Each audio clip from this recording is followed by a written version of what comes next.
So with the 20 years experience myself, my co-founder have, we built our own AI model that's really defined around a sales engine that's ingesting MEDDIC, Challenger, Gap, NLP psychology. That means our version of Nova is effectively not a ChatGPT wrapper. It's a model that's defined around sales excellence. So for us, it's about how do we optimize that sales engine to be Nova. Our vision is being the best salesperson in the world, ultimately there to learn, to self-generate, to get better at salesmanship. But I think for us, the vision is always on, Nova being an autonomous seller. So everything in our model is built around, how do we make her or the engine itself optimized from a sales excellence perspective. So every email that goes out is run through our engine. So the platform understands, right, what are the best subject lines to get open rates? How do we get from lead on LinkedIn to an appointment for our customers? So it's constantly being enhanced, refreshed, and learning by the data it's ingesting. Welcome to the Founders Cookbook podcast, where B2B companies share their secret recipe behind their success. I'm Padrig Guillard, your host today, helping B2B company using Webflow to boost their conversion. Today, I'm sitting with Paul Whitehall, co-founder at Launch, and I'm really glad to have him here to discuss the latest solution called Nova, an autonomous AI salesperson that's disrupting B2B sales. So let's get cooking. Paul, welcome to the show. How are you? Hey, Padrig, I'm good. Hungry. I like the way you described the introduction. Breakfast is on the agenda fairly soon here, but I'm good. Thanks for inviting me. Yeah, thank you. Thank you for being here. Let's start. So for listeners who don't know you, maybe could you please introduce yourself and tell us more about you and your background? Yeah, of course. So Paul Whitehall, one of the co-founders at Launch, as Padrig said, we have the autonomous AI seller called Nova. My background is 20 years in, let's say, the sales and marketing, ecosphere, working with technology businesses, originally from a service perspective. So supporting, with outbound lead generation services, marketing services. And for the last, 4 years, really focusing on the SaaS or SaaS organization. So exciting times. I think everyone agree right now in terms of SaaS and the software market. It's an exciting growth period for us all. Right. Thank you for that background. So if you could present in a few words what you are building at Launch, especially with Nova, so we can get, some more context with the audience, and then we can go into more the weeds of your entrepreneur journey. Yeah, of course. Yeah. So Nova is the autonomous seller. So really there to develop the end-to-end process, giving our customers more time to focus on value-add activity. So from a sales perspective, that is more time, building relationships with customers, focusing on closing deals. And really Nova's job there is to take away, the cold aspects of outreach to give what we describe as our customers, more time. So more value-add services to focus on the strategy. Yeah. All right. So maybe if we can start from the beginning. So what was the initial problem you were trying to solve really before deciding to start building Nova? Yeah, cool. So if I go back to some of my background there, Padrig, which is the pain that I experienced originally. So I said, been doing the kind of role of sales and marketing tech services for about 20 years now. The previous organization was a marketing agency, so actually doing some website design. I know you're very, very familiar with. And I think, with that service delivery, we always found that there's a lot of expensive, marcom tools out there. We're going to go back 10 years ago now. We had players like, Marketo, Pardot, really kind of driving that marketing automation journey. But what came with that was a fairly heavy burden in price and cost from businesses as well. So really didn't support the mid-market, and there wasn't really, an opportunity to, I guess, integrate all of that tech stack together. It was fairly, disparate, siloed reporting. And I think the challenges we had as a business was really, I guess, forced upon us when COVID hit. So we needed to pivot the business fairly quickly. Marketing spend, media spend was another aspect of the business as well, was fairly affected by the changes in the market. So we kind of go, what are the pains we're experiencing as a marketing services organization? How can we automate that process in terms of identifying, which prospects are showing, interest and demand in the marketplace today? And how can we really wrap that into a lead gen service in the box? So what, Launched, which is the platform is, and Nova, which is the autonomous element of it, It is really a tool that provides all of the tech stack together to help with, marketing, sales, RevOps in a single location. And what that provides to the marketplace today is more efficiency from that outbound journey. Okay. So basically you are tying the whole process. So from the marketing strategy across marketing, sales, and also RevOps, right? It's Correct. like Exactly. doing the, Yeah. So the platforms there are designed to take signals of interest. So, prospect appetite and propensity, looking at channels like, the website, the internet, engagement traffic from email, engagement traffic from a number of different signals to help the AI Nova prioritize where to focus more effectively at an account and an individual level. Two, then to shorten that sales cycle from lead to opportunity, and really then to be, that buyer's journey that's integrated, from attributing those different touch points across different channels as well. Yeah.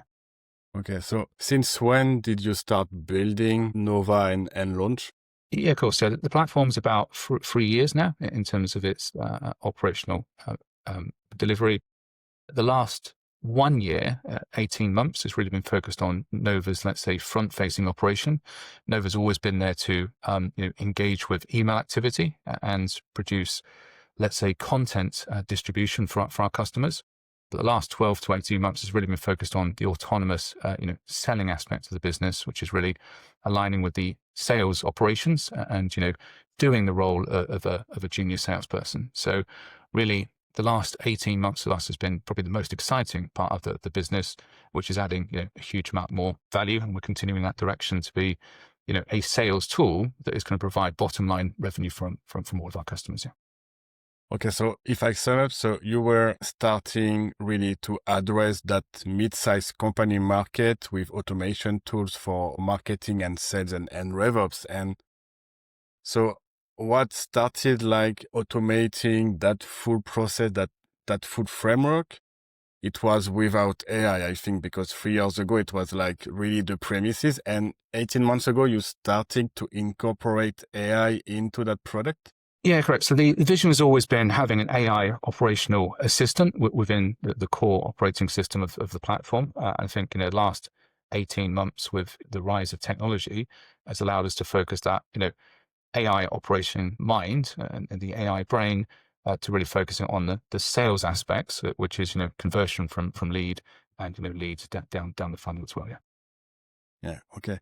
And how was for you the learning curve about integrating AI 18 months ago? Because that space is really changing. The model are changing every month, 2 months. So I'm just curious, how was that learning curve and how you are approaching that AI model for developing and improving basically Nova? Yeah, no, really good question. So with the 20 years experience myself, my co-founder have, we built our own AI model that's really defined around a sales engine that's ingesting MEDDIC, Challenger, GAP, NLP psychology.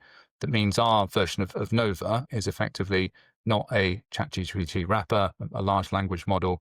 It's a model that's defined around sales excellence. So for us, it's about how do we optimize that sales engine to be Nova. Our vision is being the best salesperson in the world, ultimately there to learn, to self-generate, to get better at salesmanship. That's the unique thing for us. You're absolutely right. In the last 12 months, the last 6 months particularly, there's a lot of AI growth in the marketplace. But I think for us, the vision is always on Nova being an autonomous seller. So everything in our model is built around how do we make her or the engine itself optimized from a sales excellence perspective. So every email that goes out is run through our engine. So the platform understands, right, what are the best subject lines to get open rates? How do we get from lead on LinkedIn to an appointment for our customers? So it's constantly being enhanced, refreshed, and learning by the data it's ingesting. I couldn't get this to join the session today, but one of the channels it also does is join conference calls to help salespeople on that journey from lead, demo opportunity, further down the funnel. So everything they say, it's listening to that to help with top of the funnel activity as well. Mm. Yeah, I think that's a gold mine really for marketer and sales, being trained also on call there. That's that's really something that is really interesting. I think we will showcase a demo of the product maybe today if you have time, or maybe in another episode. But yeah, I'm Cool. really I had a demo previously from you, and it was really good. So if we go back to those first moment of building the product and having that MVP and that product in front of customer, what was the moment where you saw like some real appetite for your product, like solving that problem from your customer? I'm really interested into learning from you what were the first feedback Yeah, cool. that drive you to build certain feature or double down on certain product roadmap. Yeah, I'm it's a really really good question. interested. I think look, my background has always been customer success, and I guess working with our customers to support their requirements. I had a really good analogy that came up from a meeting I had on Tuesday this week with one of our long-standing enterprise customers. They said that they had a leadership meeting just recently as well about thinking about next year, and it's relevant for your show as well. It talks about our customers want to build a cake. Today, we're basically the flour. We add good ingredients to support them on that journey. But if we don't know the cake that they're building, we can't really help them in terms of that, in terms of the cooking process. So we need to be more than just the flour. So I think for us, customer feedback has always been at the center of the product development, getting our customers' inputs. I think it's really important for any founders to be agile, to build quickly. And I think for a while for us, we held back in terms of waiting for the product to be perfect. But I think in the kind of modern age of competitiveness, it's good to get stuff out there, get feedback from the customers, and really understand what their vision is for building that cake as well. So I think in the earlier days, if I kind of go back to when we first set it up in terms of, let's call it communications, it was our customers were really asking for then, the opportunity, let's say, is bridging marketing and sales together in a central location. So we really wanted to find, right, what is that rev or marketing sales ops thing that we can develop that unites those two departments in the same location. Us provides sales efficiency, and sales efficiency, as I said today, is really taking away that early stage part of that journey to automate it up until today demo. In the future, it's going to be closed sale as well. Okay. Yeah, it's like building that product with really the client or the customer in the loop. So you are injecting that feedback, and so you can develop your feature roadmap is really, I think we have regular the workshops. We smartest invite customers approach. to say, look, give us, we call it, warts and all kind of conversations. We know we're not perfect. We know there's rugged edges, but guess what we're building is we're building quick to capture, not just market opportunity for us, but to give our customers something unique and special. So we have, a number of tools in the platform. So it's about, sometimes getting the tools out there and understanding, how to refine those products based on. Interesting. Yeah. So how big is the launch team now building Nova?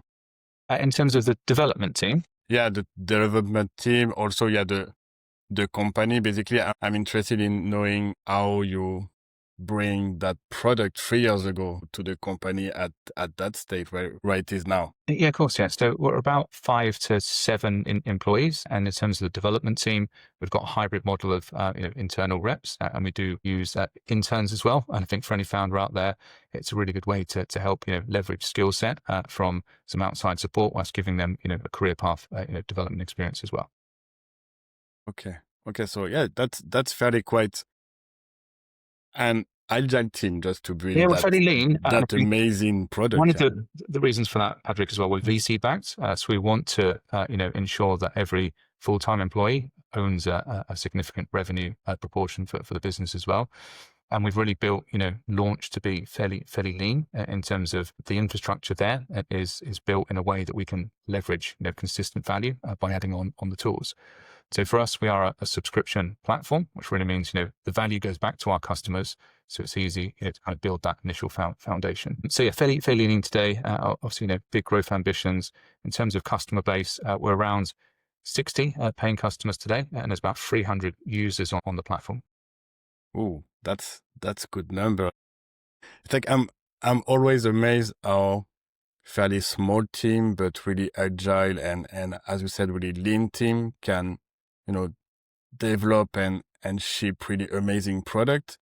Is it you think with right now the tools and AI incorporating into the development, coding, etc., that is speeding up things for you and that you can keep that small core team? Yeah, my co-founder is the CTO in the business, still have more experience in terms of the dev infrastructure. But are we using AI to develop? Yes, I think every business should explore, at least get some base coding there to hand over to a human. It definitely speeds up the production cycle. Yeah. Yeah, interesting. Maybe more on also that journey. Is there something that you learned about that you were not expecting from your customer? Could be a behavior on the product, could be a feature request. I'm more, interested in that maybe like story from one customer, if you have one. Yeah, we get pushed all the time from customers every day. So I'll give you an example of just literally this morning. So I had an email before I joined the show about Microsoft Dynamics integration. So CRM is a big important factor of Nova, attributing not just the live touch points, but our fast customers historical as well to embed that into the messaging design. So Microsoft Dynamics is one of the CRMs we're planning to build next year. So customer came back this morning that we want very specific stuff to support that build. Is it possible in the world of art of the possible? Absolutely. But is it going to reshape exactly how we think about CRM integration to support a Dynamics infrastructure, which is classically quite different to a Salesforce or a HubSpot or something like that. So yeah, look, stuff comes up all the time about customers' local needs. I think as a business, you've got to balance the commercial, aspects of supporting one customer over supporting, the greater good of not just your customers today, but those you're going to win in the future as well. So there's always, a balancing act to support that situation. Okay. And another question is, did you have, for example, a strong opinion on a feature that you wanted to develop and as soon as you exposed that feature or that idea to a customer, you had a realization that that's not what the customer want basically from that product? Is there something like that? Yeah, not really. I mean, look, one of the features we've developed recently is AI calling, and it is, let's say, a cultural thing that some customers love, some customers hate.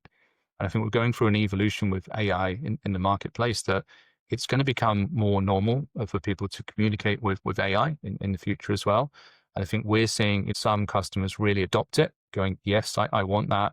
I don't want me. I want avatar of me in the future as well. So I think there's definitely, products and features that we develop and roll out that some customers really adopt quickly and other customers need more time to adjust to it. But I think it's like anything with a market, isn't it? You see the paradigm, those that want to jump onto new tech and really embrace it. And with that comes, I guess, some expectation that it's maybe going to be a journey that you go on together to work on. How can you get best use from it? Yeah. Okay, interesting.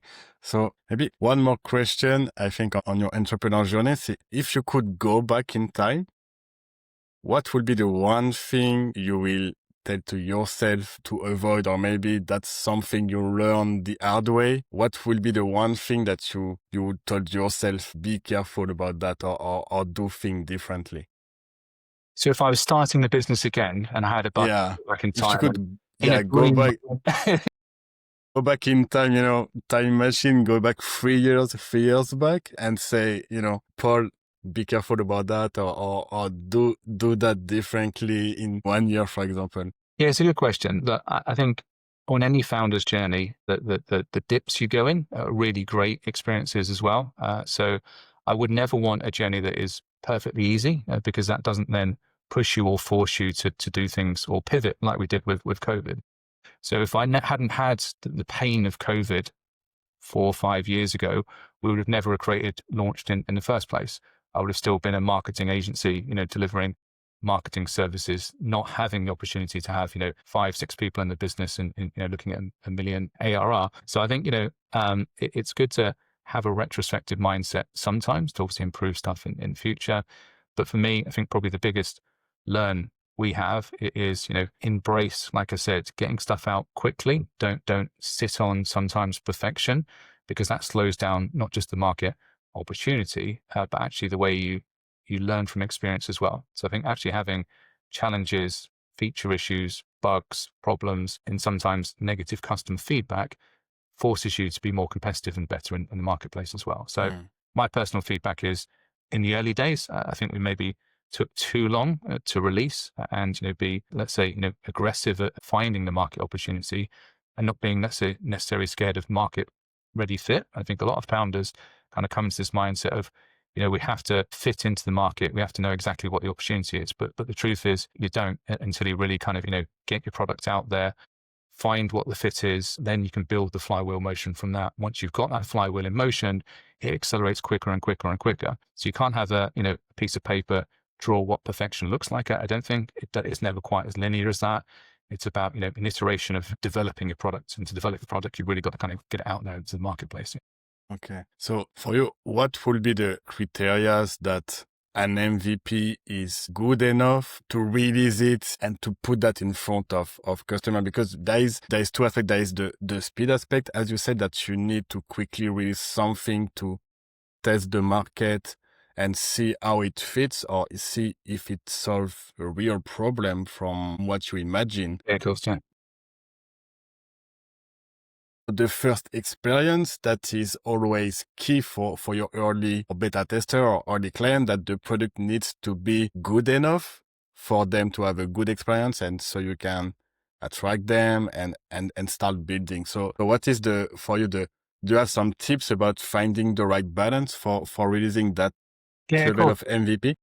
MVP, I would say win rate. So, is your market appealing enough, even from a sales perspective in the first place?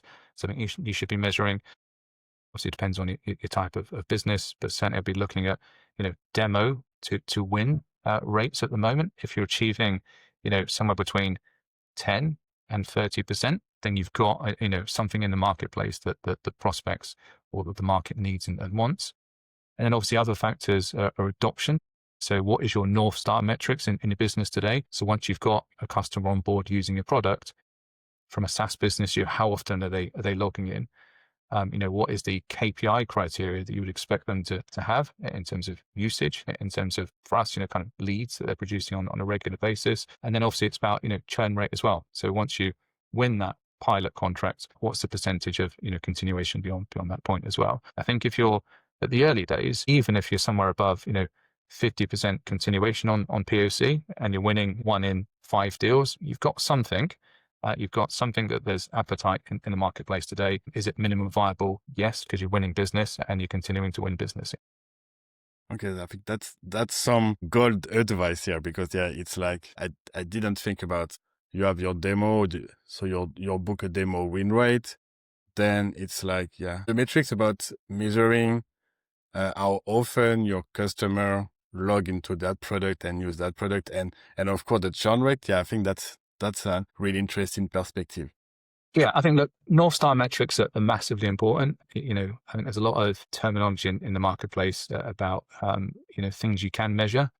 I think particularly for a SaaS business, really defining how do we know that our customers are happy by data intelligence is a really important thing as well.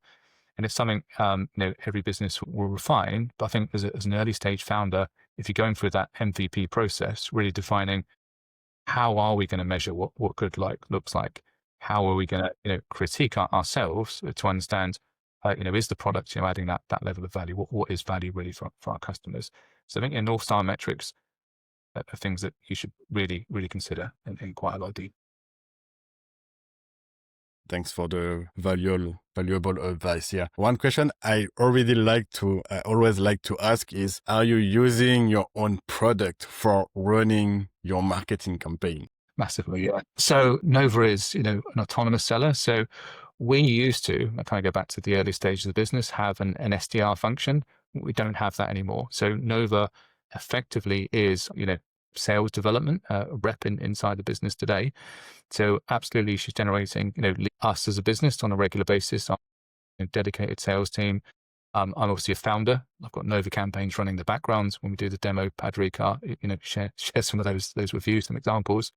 So absolutely, we like to, drink our own champagne. I love that expression.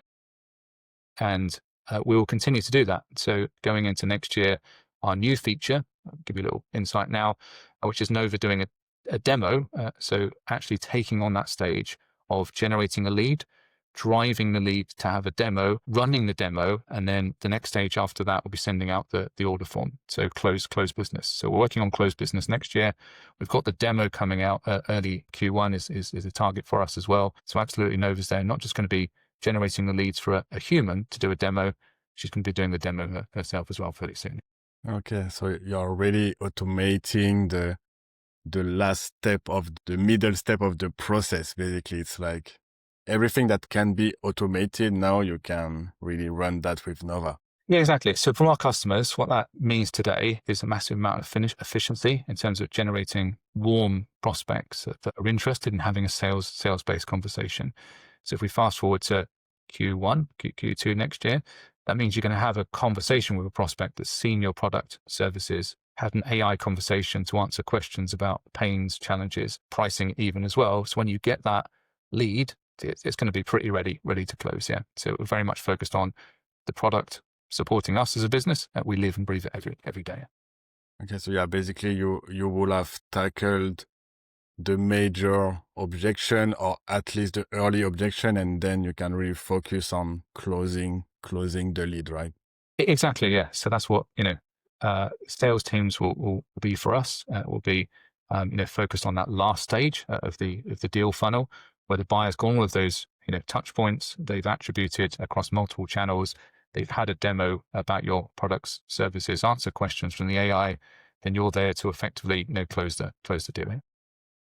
Interesting. So, okay. So I think you've already hinting, in the next feature for Nova next year. Do you have anything else cooking for next year, or what's really next for? Yeah, well, so getting the AI demo out is definitely next on the. That's a big one. Yeah, no, that's the biggest one, and I think what we've developed today are the channels to ultimately help with that. So the AI calling, so the AI to be able to join, conference calls, the AI to do, multi-channel outreach, the sales brain that the platform has. So next for us is about bringing those different elements together to produce effectively an AI that can have a conversation on a live call, whilst moving a mouse, whilst product kind of positioning is articulated in the right way as well. So that's the next thing for us. It's probably the biggest we're gonna release and have released in the last 12 months. That's really exciting, I think, to see the whole platform. So yeah, definitely we will book another episode just to showcase the platform, because that holistic platform about marketing and sales, I think is really interesting, and I really want to showcase that, because I think that's an interesting product. Just so we can wrap up, 2 last questions. So the first one, what would be your advice for someone starting right now to build his company or his startup as a founder? Yeah, no. So my advice would be two thought processes there. So we went down the VC route. So I think with that comes obviously opportunity to accelerate quicker for those founders, maybe our first time founders, some support to help you, navigate how to set up and run a business. So I think if you're looking for the first time to run a business, explore the VC route. My advice would be there, don't get disheartened. You have to work hard. You have to contact a lot of companies. If you need a platform like ours to help you engage with them, then please reach out.